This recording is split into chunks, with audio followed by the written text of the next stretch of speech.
Dombreval. Merci Madame la Présidente. Cette question s'adresse en particulier à la CAF, mais enfin d'autres intervenants pourront également y répondre.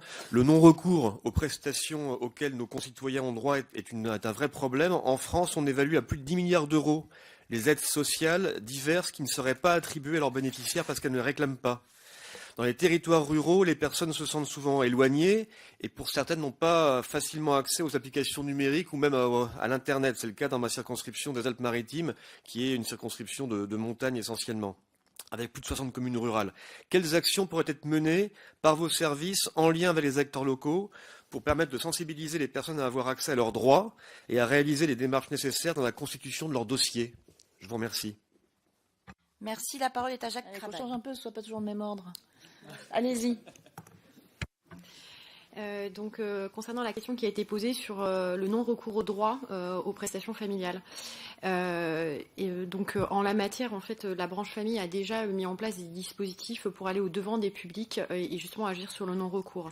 C'est notamment ce qu'on appelle le dispositif de rendez-vous des droits qui est proposé à des allocataires pour passer en revue finalement l'ensemble de leur situation et vérifier s'il n'y a pas des droits qu'ils n'ont pas fait valoir, que ce soit des droits au titre de la branche famille avec des prestations qu'elle verse, mais également des droits au titre de la branche maladie ou d'autres services publics. Donc c'est des travaux qu'on a engagés il y a maintenant plus de 2 ans et que nous allons poursuivre et développer, consolider dans les années à venir et qui auront vocation aussi à finalement limiter les effets que vous soulignez sur la question un peu des services publics qui fonctionnent en silo, puisque l'objectif c'est vraiment de travailler sur des parcours coordonnés un peu plus organisés au plan local entre les différents services publics et le rendez-vous des droits en est une bonne illustration. Autre illustration, nous avons conduit des expérimentations l'année dernière avec une solution qu'on appelle du data mining accès au droit. En gros, en quoi ça consiste? C'est qu'en fait, on regarde dans nos bases d'allocataires les allocataires qui, au regard de leur profil, nous paraissent avoir droit à des prestations qu'ils n'ont pas fait encore valoir. Et en fait, donc on sélectionne dans nos fichiers ces allocataires et on les contacte nous-mêmes justement pour leur proposer de vérifier s'ils n'ont pas des droits à faire valoir. Et ce qui est intéressant en termes de retour d'expérience sur ces travaux, c'est qu'en fait, on s'est aperçu que quand bien même on identifie qu'il y a un droit que l'allocataire peut demander, dans certaines situations, les gens ne font pas la démarche de demander leurs droits. Et donc, c'est des sujets sur lesquels on travaille pour identifier les causes du non-recours. Quand l'usager est informé qu'il a un droit, qu'on lui dit comment y accéder et qu'il n'y accède pas, quelles sont les causes? S'agit-il finalement aussi d'une perception un peu d'être stigmatisé par certaines prestations ou pas, qu'il faut pouvoir lever? Et donc, dans les postures en fait d'accueil et de façon de promouvoir ces droits, c'est des points sur lesquels nous travaillons.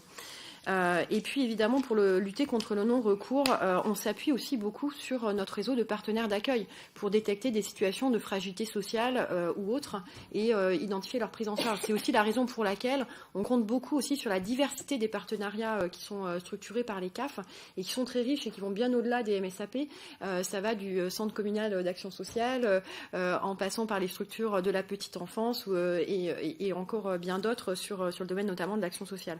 Donc c'est des partenaires sur lesquels on compte beaucoup pour justement lutter contre le non-recours.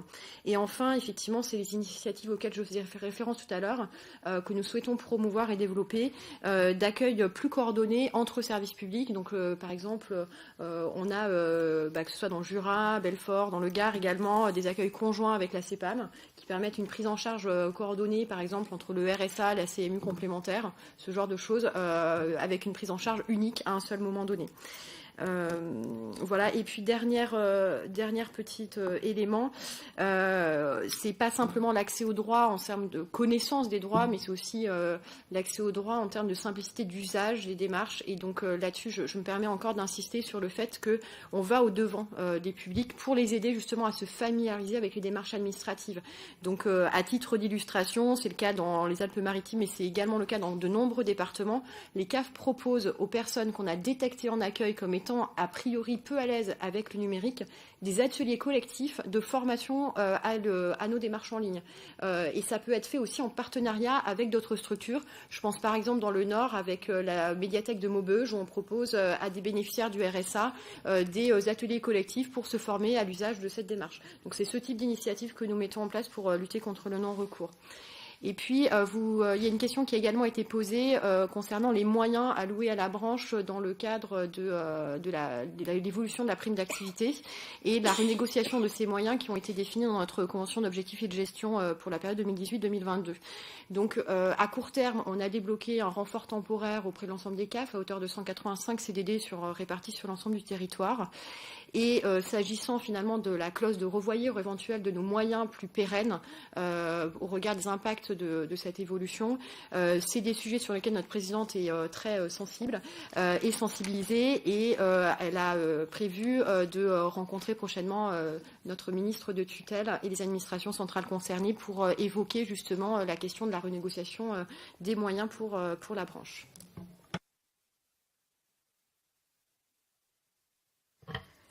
Oui, pour répondre